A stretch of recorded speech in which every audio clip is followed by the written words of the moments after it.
Kabi-kabilang sunog ang naitala ngayong Martes Santo. Sa Pasay City natupok ang isang patahian ng school uniform.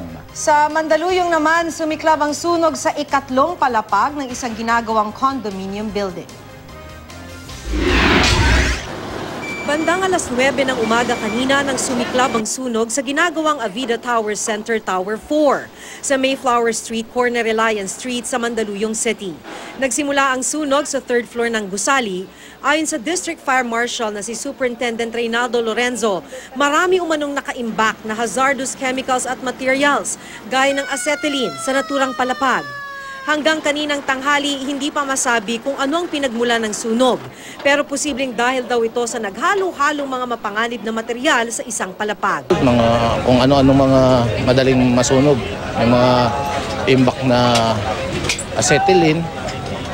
Kaya hanggang ngayon, inimbestigahan namin kung alin doon yung pinakapuno nung pinagmulan ng sunog. Isang standard procedure ng pagkukumpunin ganyan, talagang dapat segregated yung mga hazardous materials. Kaya iniimbestigahan daw ng mga bumbero kung may nilabag sa fire safety standards ang kontraktor ng condominium. Maliban kasi rito, wala raw first responder ang ginagawang gusali. Kahit hindi pa tinitirhan ng condominium building, maraming construction worker ang nagtratrabaho sa gusali. Dapat daw may maliit na grupong unang re-responde sakaling may sunog. Hindi raw dapat basta na lang umasa sa mga bumbero. SOP yan, dapat in every building na ganyang kalalaki o maraming tao, lalo na to, maraming tao dito, dapat organize ang brigada nila riyan. Hindi pwedeng iasa lang nila sa bumbero. Dapat meron silang at least 20 katao na responder every time. Wala namang malubhang nasaktan sa sunog, may nagalusan lang na isang construction worker. Nagalusan din si Superintendent Lorenzo nang pumasok siya sa loob ng gusali. Pagtitiyak naman ng pamunuan ng Avida, hindi apektado ng sunog ang kanilang Tower 1 kung saan mayroon ng mga nakatira.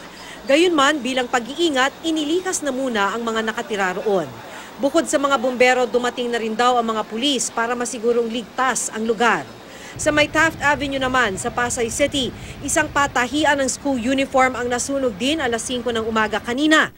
Ligtas naman ang 6 na tao kabilang ang 2 taong gulang na batang babae na nasa loob ng patahian ng sumiklab ang sunog. Iniimbestigahan pa ang sanhi ng sunog at kung magkano ang napinsala nito.